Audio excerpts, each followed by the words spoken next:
Before we begin, let me tell you about Quid, the app where you open packs to collect stickers, trading cards, and Funko figures for your phone of some of your favorite brands, like Marvel, DC, Game of Thrones, Rick and Morty, and tons more. Collect and trade them in the app or send them via iMessage. Pick up the app for free by clicking the link in the description, and don't forget to add Screw Attack as a friend. New stickers, cards, and figures are released every day, so hit us up for trade if you get a rare one. Besides ninjas, the coolest warriors to ever come out of Japan had to be the samurai. The only way that these armor-clad, katana-wielding fighters could have been any cooler is if they were a little bit more like the ones you see in video games, cartoons, comics, and anime, which are exactly the ones we're gonna count down. So hey, I'm Nervous Nick for Screw Attack's Top 10 Samurai. Number 10. Most people seem to think of traditional samurai as dignified warriors, but Mugen from Samurai Champloo ain't exactly traditional. With his casual attire and breakdancing fighting style, this guy tries his hardest to stand out above the crowd, kinda like Max from a Goofy movie. And now I want to see Goofy as a samurai. But anyway, what makes Mugen truly deadly is how he can learn new techniques on the fly. He mixes fighting styles together to make himself as unpredictable as he can. Even his sword is different, with that hilt that looks like a sai. Mugen may be a lewd, anti-authority, womanizing ex-con, but on top of all that, he also likes to pick fights for no good reason. And knowing his skill level, I would stay away. Tough little bastard.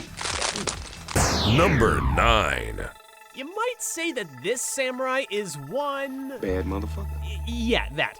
And it's fitting too, because AFRO's story is one of revenge and headbands. No, really, in this world, there's a headband which basically makes you a god.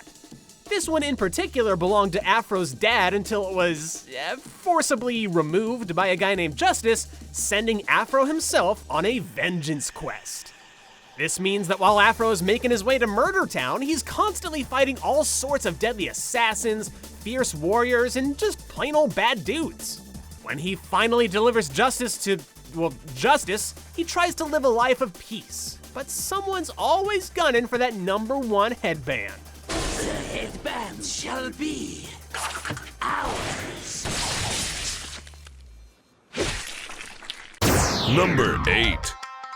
In another revenge story, Black Mamba of the Deadly Viper Assassination Squad may be able to kill you in many different ways. But if you give her a samurai sword, she will make modern art out of your limbs. Just ask the Crazy 88s. Black Mamba, aka the Bride, aka BEATRIX KIDDO from Kill Bill, was the strongest of her squad before she left her life of killing to settle down and raise her unborn daughter. It's just too bad that the rest of the team had other plans for her and her child. Quentin Tarantino's revenge flick celebrates the more gruesome bits of being a wandering swordswoman, like the obscene amount of blood that comes from a disembodied arm or head.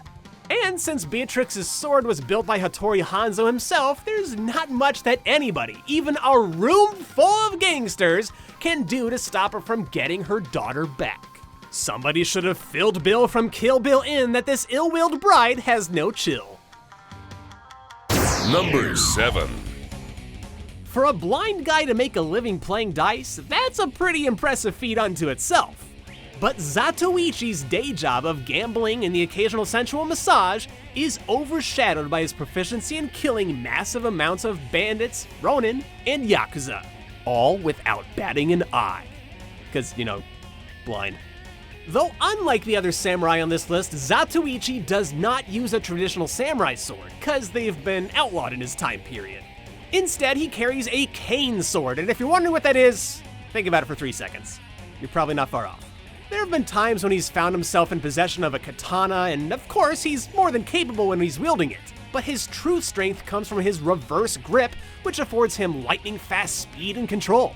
And also he's basically Samurai Daredevil, because blindness heightens his other abilities. And that's awesome for us as the viewers, but not so much for the Yakuza.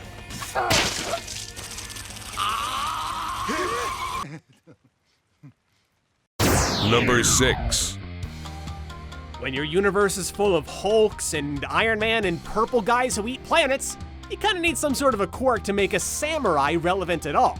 For Marvel's Silver Samurai, that means a mutant power that lets him cut through anything. This tachyon field, as it's called, makes him a threat to even the likes of Wolverine and Spider-Man. For like a couple of minutes, maybe. He also dons bulletproof armor and a ring of teleportation, as if having, the ability to cut through all that stuff wasn't enough already.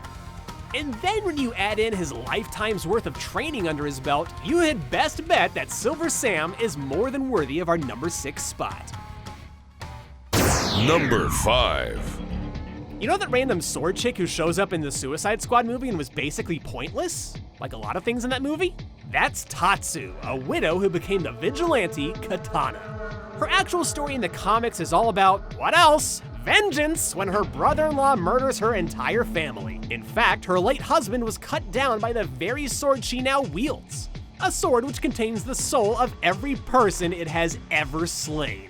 That's probably why they call it the Soul Taker. While the sword has supernatural abilities of its own, Katana has been a student of martial arts since she was a young girl, and in her adventures, she's even had time to hone her samurai skills alongside Batman. Her prowess with Soul Taker is only amplified by the sword's mystical nature, allowing Katana to communicate with the long dead and even revive them to fight alongside her. She may technically be a good guy, but her heroism definitely leaves a lot of bodies in her wake, unlike in Suicide Squad. Screw you, Suicide Squad. Number 4.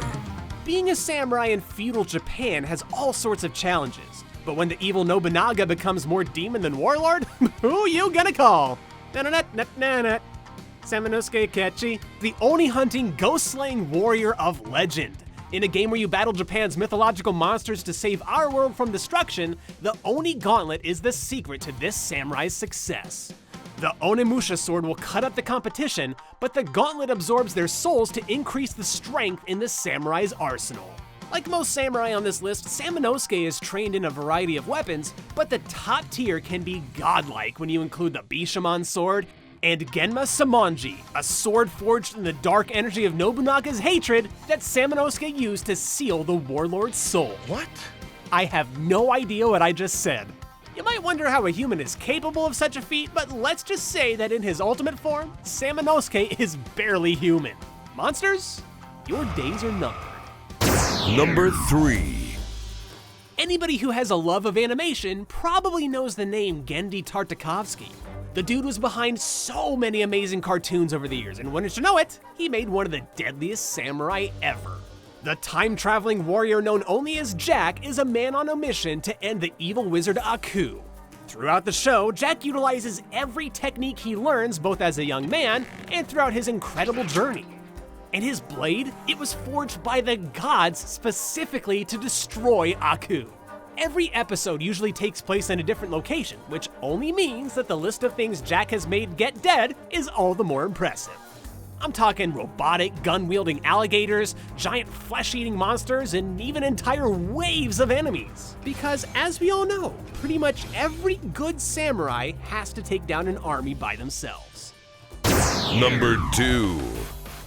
At first glance, you're probably thinking, really? But Kenshin Himura is much more than meets the eye. He's one of the most feared men in Japan and responsible for the deaths of hundreds, if not thousands.